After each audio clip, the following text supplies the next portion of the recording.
The golden sunset painted the city skyline as James Harrington stood at the window of his penthouse on the 42nd floor. His fingers lightly touched the cold glass as he watched tiny cars move below like colorful ants. At 45, James had everything money could buy: the penthouse with views that made visitors gasp, a collection of cars that he rarely drove, artwork worth millions hanging on walls he barely noticed anymore. Yet as the evening light faded, he felt nothing but emptiness. On the polished mahogany desk behind him lay a stack of papers, the final divorce settlement that his lawyer had delivered that morning. 15 years of marriage ended with signatures in legal terms. His wife Linda hadn't even come in person. Perhaps that was for the best. Their last conversation 3 months ago had left nothing more to say. "Would you like me to prepare dinner, sir?" The voice of Mrs. Chen, his housekeeper, pulled James from his thoughts. "No, thank you. I'm not hungry," he replied, not turning from the window. Mrs. Chen hesitated by the doorway. "You haven't eaten all day, sir." James managed a weak smile as he finally turned to face her. "I'll grab something later." After Mrs. Chen left, James loosened his tie and sat heavily in his leather chair. The divorce had cost him half his fortune, $300 million. The money didn't bother him. Linda deserved her share of the wealth they'd built together. What hollowed him out was the failure itself.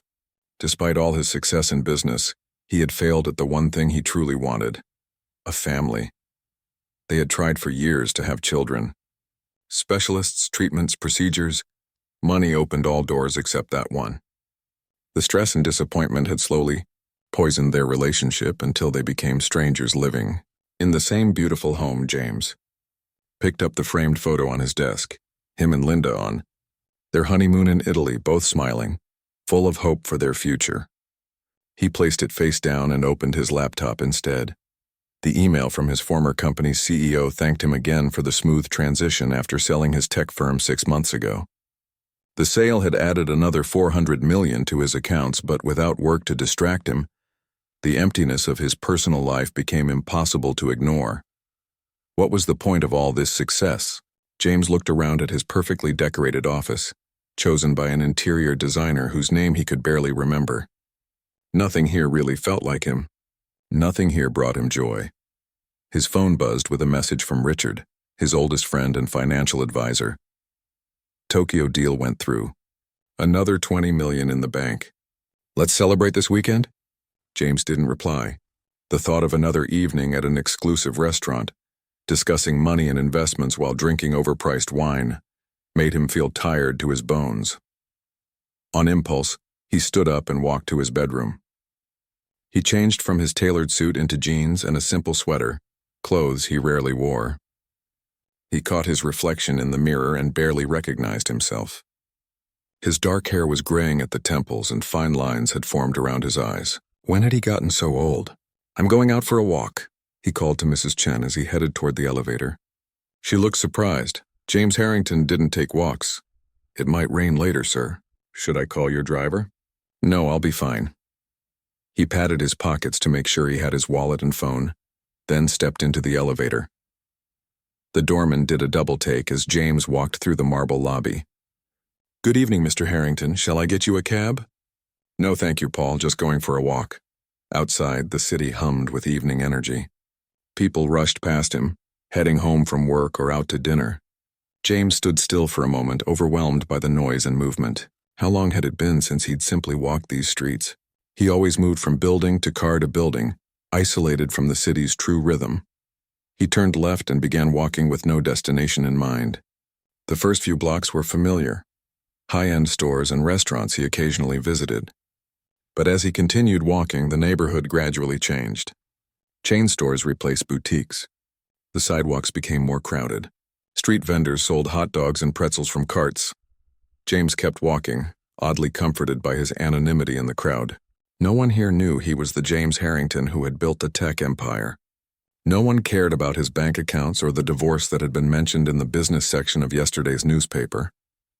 After nearly an hour of walking, his expensive shoes, not designed for this much use, began to pinch his feet. Dark clouds gathered overhead and the air smelled of coming rain.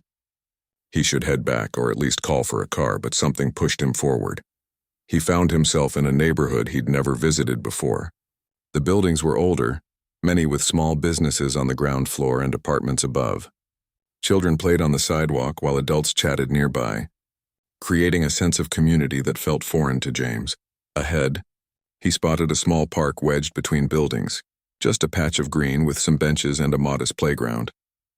As raindrops began to fall, people quickly gathered their things and hurried away. James ducked under the shelter of a large oak tree and watched as the park emptied. His stomach growled, reminding him that he hadn't eaten all day. Across the street, a deli sign glowed in the growing darkness. He would get a sandwich and call for his car. This little adventure had gone on long enough. As he turned to leave the park, he noticed two figures still sitting on a bench despite the increasing rain. An elderly man and a young boy. The man wore a worn coat and had a small cart filled with bottles and cans beside him. The boy, no more than 8 years old, sat close to him, talking animatedly. James couldn't explain why, but he found himself moving closer until he could hear their conversation. "It's not much," the boy was saying, opening a small paper bag. "But it's all I have. We can share." From the bag, he pulled out a sandwich wrapped in wax paper and carefully broke it in half, giving the larger portion to the elderly man. "You sure, kid? Don't your folks feed you dinner?" the man asked, though he accepted the offering with weathered hands. "Grandma's not feeling good today, so she went to bed early. I made this myself," the boy said proudly. "The bread was getting old, but it's still good." The elderly man nodded and took a bite. "Best sandwich I've had all week." "Thank you." The boy beamed with pride, then noticed James standing nearby. Without hesitation, he waved. "Hi. You should come under the shelter more. You're getting wet." James realized he had stepped out from under the tree and rain was now dampening his sweater. He moved closer to the bench's small overhang. "Aren't you too worried about the rain?" James asked. The boy shrugged. "It's just water. My teacher says we're mostly made of water anyway, so what's a little more?" He giggled at his own joke. There was something about the child's laugh that pierced through James's gloom, a simple joy so genuine that it seemed to brighten the rainy evening. "I'm Elijah," the boy offered. "This is Mr. Pete. He collects bottles." "James," he replied, surprising himself by not using his last name as he usually did in introductions. "Want some sandwich?" Elijah held out what remained of his half. "It's peanut butter." The gesture, this child with so little offering to share with a stranger, stunned James into silence. When was the last time anyone had offered him something without expecting something in return? "No, thank you," James finally managed.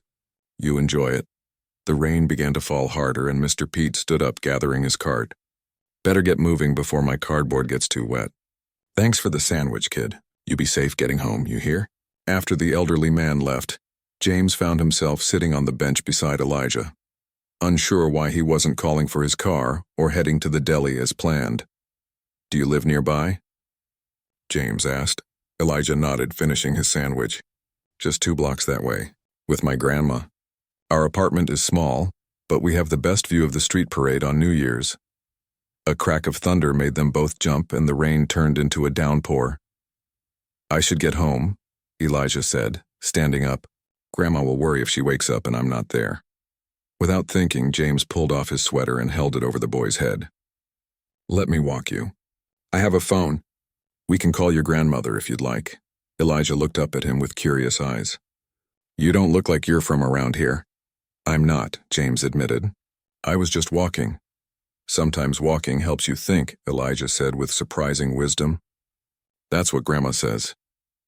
As they hurried through the rain together, James felt something shift inside him, a tiny crack in the wall of isolation he'd built around himself. This child's simple kindness to a stranger had pierced through months of numbness. For the first time since he could remember, James Harrington wasn't thinking about what he had lost or what had gone wrong. Instead, he was simply present in this moment, helping a boy get home safely through the rain, and somehow, that felt more important than anything else he had done in a very long time. The rain poured down harder as James held his sweater over Elijah's head. They hurried through puddles that splashed up onto James's expensive shoes, but he didn't mind. For some reason, this felt more real than anything he'd done in months. "It's this building," Elijah said, pointing to an old brick apartment complex. The paint peeled around the edges of the windows and several concrete steps leading to the entrance were cracked. James followed the boy inside, noticing the flickering hallway light and the faint smell of mildew. The elevator had an out-of-order sign taped to it, its yellow paper curled at the edges as if it had been there for weeks. "We live on the 4th floor," Elijah explained, heading toward the stairs. "I count the steps every day. There are exactly 72. James smiled at this small detail as they began climbing. By the 2nd floor, he was already feeling the burn in his legs.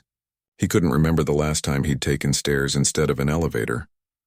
"You must be pretty fit from climbing these every day," James said, trying to hide that he was slightly out of breath. Elijah grinned. "Grandma says it keeps us young, but it's hard when she carries groceries." The thought of an elderly woman carrying bags up 4 flights of stairs made James frown. In his building, the doorman would have helped, or items would have been delivered directly to his door. When they reached the 4th floor, Elijah led him down a narrow hallway to apartment 403. The boy pulled a key attached to a string around his neck from under his shirt. "Grandma's probably still sleeping," he whispered as he unlocked the door. "She doesn't feel good when it rains. Her bones hurt." The apartment was small but tidy. A couch with a floral pattern that had faded over the years sat against one wall. Beside it, a bookshelf held what looked like library books and framed photos. The kitchen area was just a corner of the main room with a small refrigerator, stove, and sink. "Would you like some water?" Elijah asked, remembering his manners. "We have cups." "Thank you," James replied, touched by the boy's hospitality. As Elijah filled a glass from the tap, James noticed a photo on the wall of a younger woman with her arms around a toddler who must have been Elijah. There was a strong resemblance between them, the same warm brown eyes and gentle smile. "Is that your mom?" James asked. Elijah's smile dimmed slightly as he handed James the water. "Yeah, she's in heaven now. That's what Grandma says." "I'm sorry," James said, feeling a twist in his chest at the casual way the boy mentioned such a profound loss. Elijah shrugged, but his eyes held a wisdom beyond his years. "Grandma says it's okay to be sad sometimes, but we have to keep living too." A soft voice called from the next room. "Elijah, is that you talking to someone?" "It's me, Grandma," Elijah called back. "I met a nice man in the park and he walked me home because of the rain." James heard shuffling sounds, and a moment later, a woman in her late 60s appeared in the doorway. She wore a simple house dress and had her gray hair tied back in a loose bun. Her face showed signs of a hard life, but her eyes were sharp and alert as they took in the stranger standing in her living room. "Good evening, ma'am," James said, suddenly feeling awkward. "I'm James Harrington. I hope you don't mind that I walked Elijah home." The rain was getting quite heavy. The woman studied him carefully. James was used to people treating him with deference because of his wealth, but this woman looked at him as just another person, no better or worse than anyone else. "Martha Wilson," she finally said. "Thank you for seeing my grandson home safely." She turned to Elijah. "Did you thank the man properly?" "Thank you, Mr. James," Elijah said with a small bow that made James smile. "You're very welcome," James replied. "Your grandson actually did me a favor. I was feeling a bit lost today." Martha's expression softened slightly. "Would you like some tea? It's nothing fancy, just regular tea bags, but it'll warm you up." The simple offer touched James more than any expensive dinner invitation had in years. "That would be nice, thank you." While Martha put a kettle on the stove, Elijah excitedly showed James his small collection of treasures. A rock that sparkled in the light, a feather from a blue jay, and a toy car missing one wheel. "This is my favorite," Elijah said, holding up a snow globe with a tiny cabin inside. "My mom gave it to me. When I shake it, I pretend I'm inside watching the snowfall." James watched as the boy gently shook the globe, his face filled with wonder as the white flakes swirled around the cabin, such a simple thing bringing such joy. The kettle whistled and Martha poured 3 cups of tea. They sat at a small table by the window, watching the rain streak down the glass as they sipped their drinks. "Elijah tells me you were at the park," Martha said. "Not many people stay out in weather like this." "I was just walking," James replied. "I needed to clear my head." Martha nodded as if she understood completely. Sometimes the thoughts get too loud inside, and you need to walk them quiet. The simple way she described exactly what he'd been feeling surprised James. "Yes, that's it exactly." "What do you do, Mr. Harrington?" she asked. James hesitated. He usually defined himself by his business success, but that wasn't his life anymore. "I recently sold my company. I'm figuring out what comes next. That sounds like an adventure, Martha said kindly, not pressing for details. As they talked, James learned that Martha had raised Elijah since he was 4, after her daughter and son-in-law died in a car accident. She worked as a seamstress, taking in mending and alteration jobs from a local dry cleaner, but her arthritis was making it increasingly difficult. The rent keeps going up. But we manage, she said without self-pity. We have each other, and that's what matters most. Elijah had moved to the couch and was reading a library book, occasionally looking up to add something to the conversation. The scene was so ordinary yet so unfamiliar to James, a simple evening at home with family. When the rain finally slowed, James knew it was time to leave. I should get going. Thank you for the tea and conversation. How will you get home? Martha asked. Do you live nearby? I'll call a car, James replied, pulling out his phone. While he waited for his driver to arrive, Elijah brought over his book to show James the illustrations of dinosaurs. The boy's knowledge of prehistoric creatures was impressive, and his enthusiasm contagious. Maybe you'll be a paleontologist someday, James suggested. Elijah's forehead wrinkled. What's that? A scientist who studies dinosaur bones and fossils, James explained. The boy's eyes widened with excitement. You can get paid to do that? That's what I want to be.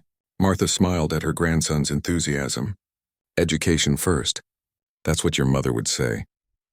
When James's phone buzzed with a message that his car had arrived, he felt a strange reluctance to leave. This tiny apartment with its mismatched furniture and warm conversation felt more welcoming than his perfectly designed penthouse. Thank you again, he said to Martha at the door. You have a wonderful grandson. He's a blessing, she replied simply. James knelt down to Elijah's level. Thank you for sharing your sandwich with Mr. Pete today. That was a very kind thing to do. Elijah shrugged as if it was the most natural thing in the world. Grandma says when you share what you have, it comes back to you even bigger. Those words stayed with James as his driver took him back across the city to his luxury building. The doorman greeted him with a concerned, Sir, you're soaking wet. Should I call maintenance to bring you some towels? No need, Paul. It's just water, James replied, echoing Elijah's earlier words. In his penthouse, everything was exactly as he had left it. Immaculate, expensive, and empty. The divorce papers still sat on his desk waiting for him to file them away. But now, instead of feeling only pain when he looked at them, James felt something else stirring inside him. A question. What if all this success and wealth was meant for something more than just accumulating things? What if, like Elijah said, when you share what you have, it comes back to you even bigger? James walked to his window and looked out at the city lights. Somewhere out there was a small apartment where a boy and his grandmother made the best of what little they had, sharing freely and finding joy in simple things. For the first time in months, James felt a spark of purpose. He didn't know exactly what form it would take, but he knew he wanted to see Elijah and Martha again. There was something healing about their presence, something that made him feel human in a way he hadn't for a very long time. As he finally changed out of his wet clothes, James realized he'd left his sweater with Elijah. He smiled at the thought. He had hundreds of sweaters. This one now belonged exactly where it should be. James woke earlier than usual the next morning. For the first time in months, he felt a sense of anticipation rather than dread at the start of a new day. As he sipped his coffee by the window, watching the city come to life below, his thoughts kept drifting back to Elijah and Martha. The contrast between their humble apartment and his luxurious penthouse bothered him in a way he couldn't quite explain. He had everything money could buy, yet they seemed to have something he'd been missing, a sense of purpose, of connection. Without overthinking it, James made a decision. He showered, dressed in casual clothes, and instructed Mrs. Chen to cancel his lunch meeting with his financial advisor. "Are you feeling unwell, sir?" Mrs. Chen asked, clearly surprised by the change in his routine. "Actually, I'm feeling better than I have in a long time," James replied, surprising himself with how true the words felt. An hour later, James stood outside a small bakery, carefully selecting an assortment of pastries. Next, he stopped at a bookstore and browsed the children's section, eventually choosing a beautifully illustrated book about dinosaurs that he thought Elijah might enjoy. By mid-morning, James found himself standing outside the worn brick apartment building again. Now in daylight, he noticed more details. The small community garden at the side where a few determined plants pushed tea through the soil, the bicycle rack with mismatched bikes secured by various locks, the handwritten notices about a building meeting posted near the entrance. He hesitated before entering. Would his visit be welcome, or would Martha think it strange that a man they barely knew had returned? Before he could decide, the door opened and an elderly man with a cane stepped out. "You going in or just admiring the architecture?" the man asked with a chuckle. "Can't say I recommend it as a tourist attraction." James smiled. "I'm visiting friends in 403. Martha and the boy?" The old man held the door open. "Good people, those two. Elevator's still broken, I'm afraid. Been that way for 3 months now?" "Thank you," James said, catching the door. "Have a good day." The climb to the 4th floor was just as tiring as it had been the night before. James thought about Martha making this journey multiple times a day despite her arthritis, and his determination grew stronger. When he reached apartment 403, he took a deep breath and knocked. The door opened to reveal Martha, looking surprised but not displeased to see him. She wore a simple blouse and skirt, and her hair was neatly tied back. "Mr. Harrington," she said. "This is unexpected. Please call me James," he replied. "I hope I'm not intruding. I brought some pastries from a bakery downtown." He held up the box. "And a book for Elijah, if that's all right." Martha's expression softened. "That's very kind of you. Please come in. Elijah will be back from school in about an hour." The apartment looked different in the daylight, smaller but also warmer somehow. A shaft of sunlight fell across the worn carpet, illuminating specks of dust that danced in the air. "The place is a bit messy," Martha apologized, though James could see she kept it as tidy as possible. "It's lovely," he said sincerely. "My home is too perfect sometimes. It doesn't feel lived in." Martha put on a kettle for tea and arranged the pastries on a plate. "What brings you back to our neighborhood, James?" "I doubt it was just to deliver pastries." Her directness caught him off guard, but in a refreshing way. People in his usual circles often danced around their true questions. "I enjoyed meeting you and Elijah yesterday," he said honestly. "It's been a difficult year for me, and somehow being here felt right." Martha studied him as she poured hot water into 2 mugs. "Sometimes we find what we need in the most unexpected places." Over tea and pastries, James found himself opening up about his divorce, the sale of his company, and the emptiness that had followed. Martha listened without judgment, occasionally nodding or asking a thoughtful question. "Success can be its own kind of trap," she said when he finished. "My late husband and I didn't have much, but we were happy. My daughter, Elijah's mother, went to college, got a good job. She and her husband were saving for a house when the accident happened." Martha's eyes grew distant for a moment. "Life doesn't care about our plans. How do you do it?" James asked. "Stay so positive despite everything?" Martha smiled. "Who says I'm always positive? I have my moments of anger, of questioning why things happened the way they did. But what good does that do Elijah? He needs stability, love, so I get up each morning and do what needs to be done." Their conversation was interrupted by the sound of a key in the lock. The door flew open and Elijah burst in, his backpack bouncing against his small frame. "Grandma, they picked me to be the T-Rex in the class play about—" He stopped mid-sentence when he saw James, his face lighting up with surprise and delight. "Mr. James, you came back!" The pure joy in the boy's voice made something tighten in James's chest. "I did, and I brought you something." Elijah approached cautiously, his eyes wide as James handed him the wrapped book. "For me, really?" "Really," James confirmed. "Go ahead, open it." The boy carefully unwrapped the package, gasping when he saw the dinosaur book. "Wow, look at the pictures, Grandma. They're so real." He ran his fingers over the glossy pages with reverence. "Thank you, Mr. James. This is the best present ever." "You're very welcome," James replied, warmed by the boy's genuine appreciation. In his own circle, such a gift would have been considered modest at best. While Elijah showed his grandmother his favorite pages, James noticed a stack of bills on the small desk in the corner, some marked final notice in bold red letters. Martha saw his glance and quietly moved to slip the bills into a drawer. "Elijah, why don't you wash up and have a pastry? Then you can tell us about being a T-Rex." Over the next hour, James sat on the worn couch while Elijah enthusiastically acted out his upcoming role in the school play, complete with fearsome roars and stomping that made the floor creak. Martha watched with a grandmother's pride, but James noticed how she winced slightly when she shifted in her chair. "Does your arthritis bother you a lot?" he asked quietly when Elijah went to his room to put away his new book. "Some days are better than others," she admitted. "The stairs don't help, but we manage. Have you seen a doctor?" "Our insurance covers the basics. The specialists cost extra." She straightened her shoulders. "We're doing fine, James. I don't want you thinking we need charity." "It's not charity to help friends," James said, surprising himself with how naturally the word friends came to his lips. Martha's expression softened. "Is that what we are? Friends? I'd like to be," James replied honestly. When it was time for him to leave, Elijah insisted on showing him a shortcut through the neighborhood. "It goes past the ice cream shop," the boy explained with a grin that revealed his true motivation. Martha gave James a knowing look. "Just one scoop," she told Elijah, "and be back before dinner." The shortcut led them through a small community park different from the one where they'd first met. Children played on swings while parents and grandparents chatted on nearby benches. Elijah greeted several of them by name. "Everybody knows everybody.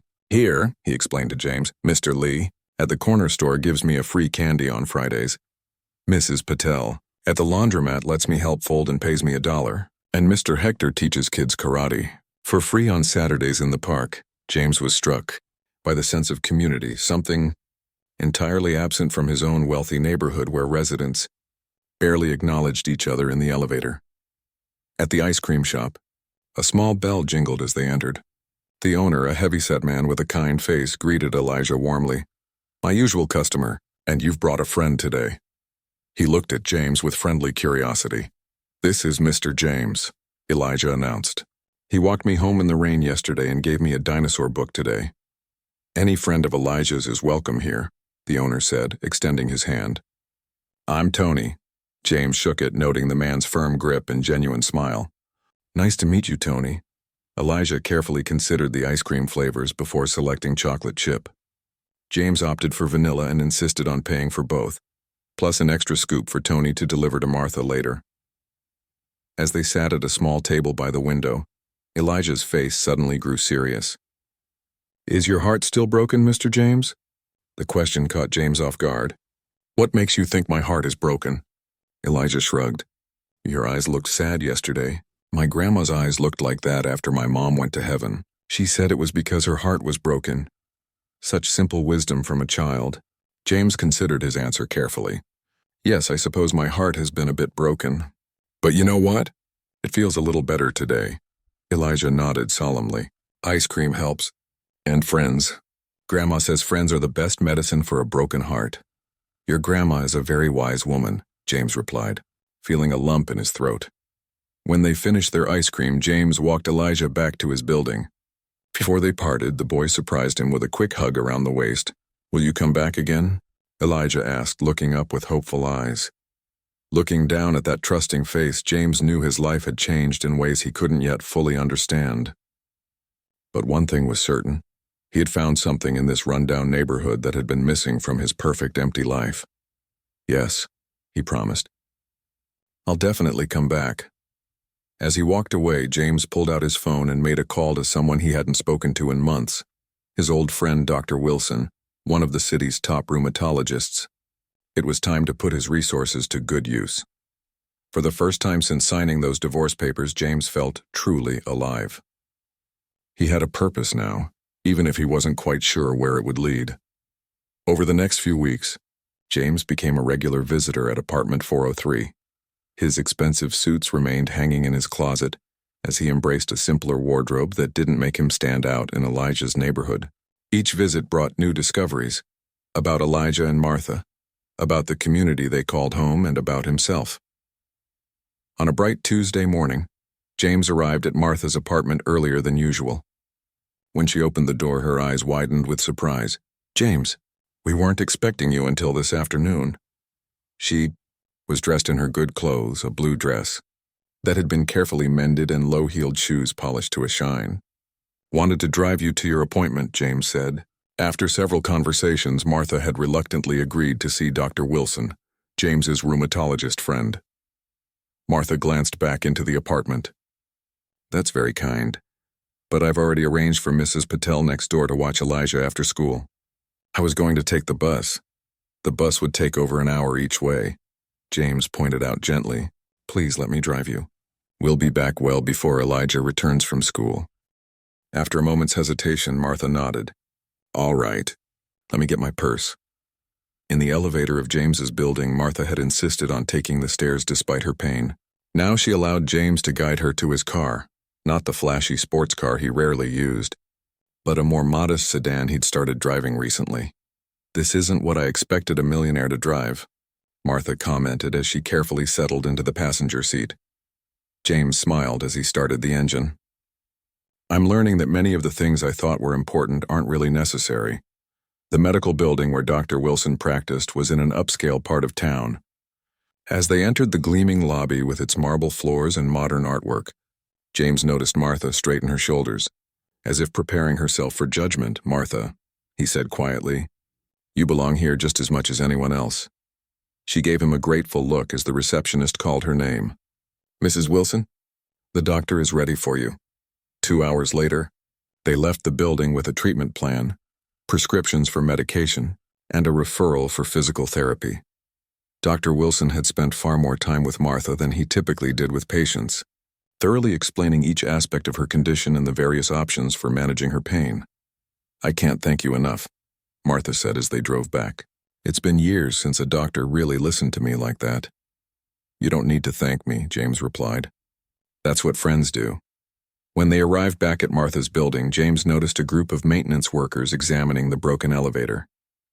An older man in a suit stood nearby looking impatient. That's Mr. Greeley, the building owner, Martha explained. He shows up about once a month, promises to fix things, and then disappears until the next time. James felt a surge of anger. Has the elevator really been broken for 3 months? Going on 4 now, Martha sighed. Most of the residents have complained, but nothing changes. Mr. Greeley knows most people here can't afford to move elsewhere. As Martha headed upstairs to rest before Elijah came home, James approached the building owner. Up close, Mr. Greeley looked like many of the businessmen James had dealt with over the years, more concerned with the bottom line than the people affected by his decisions. Excuse me, James said. I couldn't help noticing the elevator situation. How much longer before it's repaired? Mr. Greeley gave James a dismissive glance. Who are you? One of the tenants? A friend of someone who lives here, James replied. Someone who climbs 4 flights of stairs every day despite severe arthritis because this elevator hasn't worked in 4 months. These things take time, Mr. Greeley said with a shrug. Parts are expensive. Besides, the building is old. One repair leads to another. James took out his business card, something he rarely did these days, and handed it to the man. James Harrington. Perhaps you've heard of me. Mr. Greeley's eyes widened slightly as he recognized the name. The tech entrepreneur? What are you doing in this neighborhood? Learning what really matters, James said simply. I'd like to discuss the conditions in this building, Mr. Greeley. Not just the elevator, but the plumbing issues on the 3rd floor, the leaking roof, and the security door that doesn't lock properly. The building owner blinked in surprise. You seem well informed for a visitor. I listen to people, James replied. Something you might want to try. Shall we set up a meeting for tomorrow? My office or yours? By the time Elijah came bounding up the stairs that afternoon, James had already scheduled a meeting with Mr. Greeley and made several other phone calls. The boy's face lit up when he saw James waiting outside the apartment door. Mr. James, you're here. Elijah threw his arms around James's waist in an enthusiastic hug that had become their usual greeting. Did you bring your laptop? You promised to show me pictures of real dinosaur bones. I did, James confirmed, pulling out his computer once they were inside. How was school today? Great. I got an A on my science project, Elijah announced proudly. The one you helped me with about fossils. While Martha rested in her bedroom, James and Elijah sat at the small kitchen table, looking at pictures of museum exhibits from around the world. The boy's excitement over each new discovery was contagious, and James found himself explaining concepts with the same enthusiasm he once reserved for business presentations. Someday, Elijah declared, his eyes shining, I'm going to visit all these museums and see the dinosaurs for real. I believe you will, James said, meaning it. In the short time he'd known Elijah, He'd recognized the boy's sharp mind and natural curiosity. With the right opportunities, there was no limit to what he could achieve. When Martha emerged from her room, looking more rested than James had ever seen her, he shared his news. "The elevator should be repaired by next week," he told her. "And I've arranged for a contractor to inspect the building for other needed repairs." Martha's eyes narrowed. "What did you do, James?" "Just had a conversation with Mr. Greeley," he said innocently. "Sometimes people need a little motivation to do the right thing." "You didn't threaten him, did you?" Martha looked concerned. James laughed. "No threats needed. Let's just say I made it clear that I take an interest in this building now, and I offered to help cover some of the costs as an anonymous investor." Martha started to protest, but James held up his hand. "It's not charity, Martha.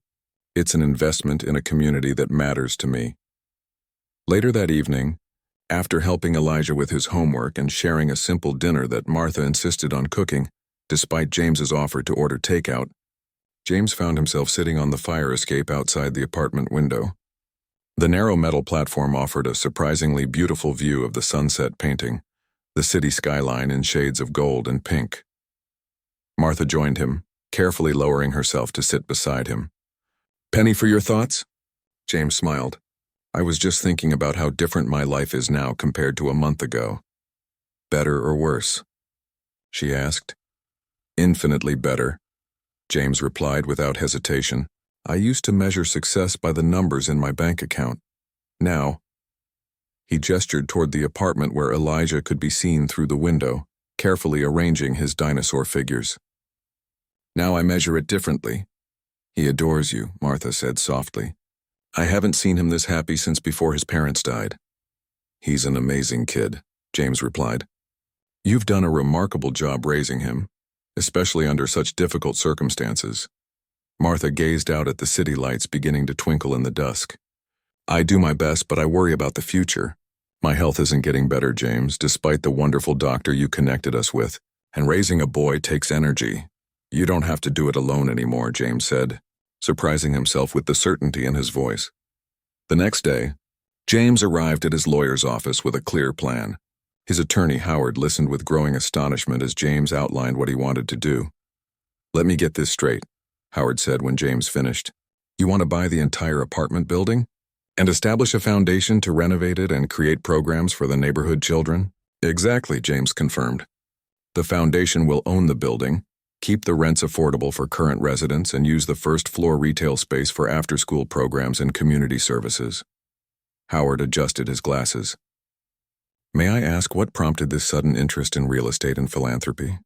James thought about Elijah's smile, Martha's quiet dignity, and the sense of community he'd witnessed in a neighborhood most of his wealthy acquaintances would never visit. "Let's just say I found something more meaningful than making money," he replied. "Can you draw up the paperwork?" 2 days later, James stood in the small park where he'd first met Elijah, watching as a crew of workers began repairs on the playground equipment. Another team was at the apartment building, working on the elevator and other critical issues while plans for more extensive renovations were being finalized. A local news van had shown up that morning, alerted by someone about the mysterious benefactor helping the neighborhood. James had declined to be interviewed, slipping away before the reporters could identify him. This wasn't about publicity or recognition.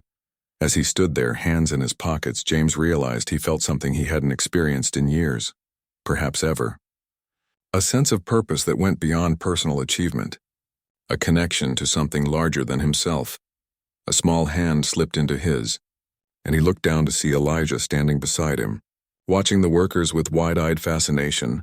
"Are they really fixing everything?" the boy asked. "They are," James confirmed. "The elevator, the playground, all of it."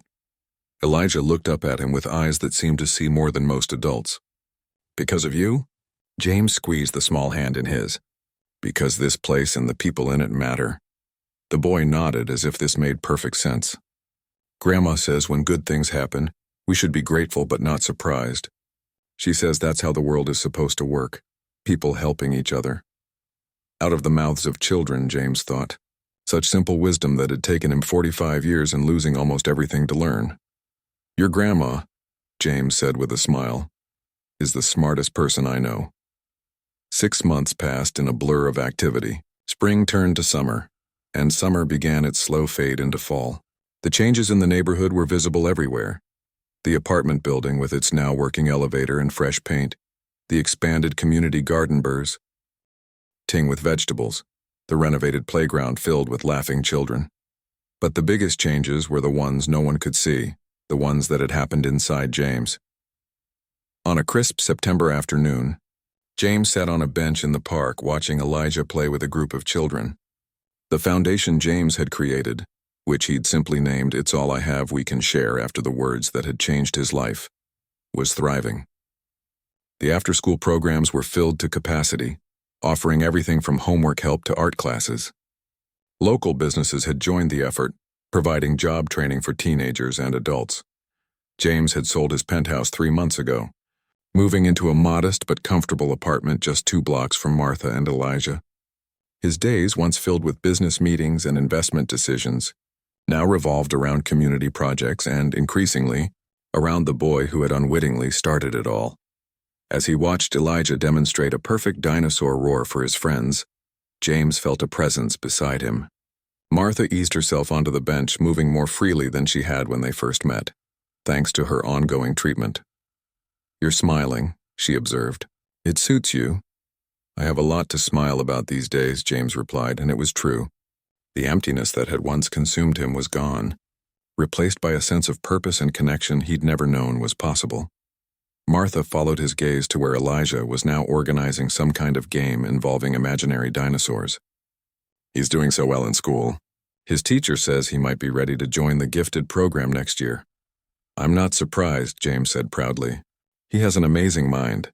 They sat in comfortable silence for a moment before Martha spoke again, her voice more serious. "James, there's something I need to discuss with you." Something in her tone made him turn to look at her directly. "What is it? Is your arthritis worse?" Martha shook her head. "No, it's not that. Dr. Wilson says the arthritis is as well managed as can be expected." She paused, seeming to gather her thoughts. "It's something else. I've been having some tests done." James felt a chill that had nothing to do with the autumn breeze. "What kind of tests?" "The kind they do when they find something in your lungs that shouldn't be there," Martha said quietly. The world seemed to stop. "Cancer?" Martha nodded. "Stage 3. They found it during a routine chest x-ray when I mentioned the cough I've had." "But there are treatments," James said immediately, his mind racing through possibilities. "We can get second opinions, find specialists." "James." Martha's gentle voice stopped his frantic thoughts. "I've already seen 2 specialists. The cancer has spread. They're offering treatment to buy time, not to cure." James felt as if he'd been punched. Just when everything was falling into place, just when he'd found this new family. "How much time?" "Without treatment, maybe 6 months. With it, perhaps a year, possibly a bit more." Martha's voice was remarkably steady. "I've decided to try the treatment.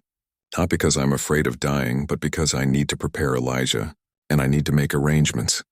James looked across the park to where Elijah was laughing, completely unaware that his world was about to be shattered again. "He can't lose you too," he whispered. "No child should have to face what he has," Martha agreed, her composure finally breaking slightly. "But children are resilient. With the right support, they can survive even the hardest losses." James took her hand, his mind whirling with a thought that had been growing for months, but now took on new urgency. "Martha, what if Elijah didn't have to be alone after—" He couldn't finish the sentence. Martha looked at him with a mixture of hope and caution. "What are you saying, James?"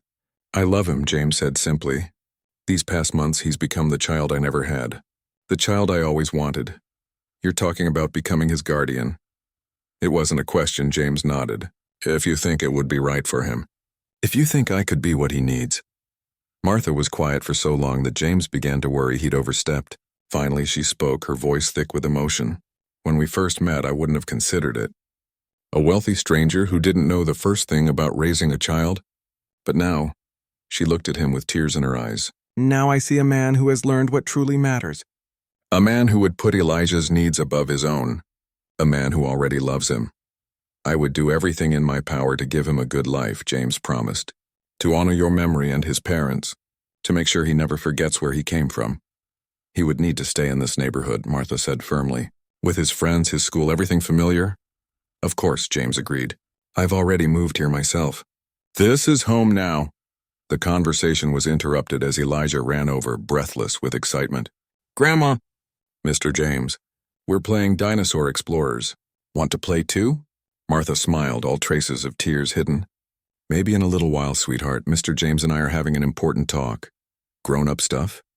Elijah asked, making a face that made them both laugh despite the heaviness of the moment. Yes, grown-up stuff, James confirmed, but very good grown-up stuff. We'll tell you about it soon. Satisfied, Elijah ran back to his friends, his energy seemingly boundless. He loves you too, you know, Martha said softly. He talks about you constantly. Mr. James says this, and Mr. James showed me that. The words warmed James's heart even as it ached for what was to come.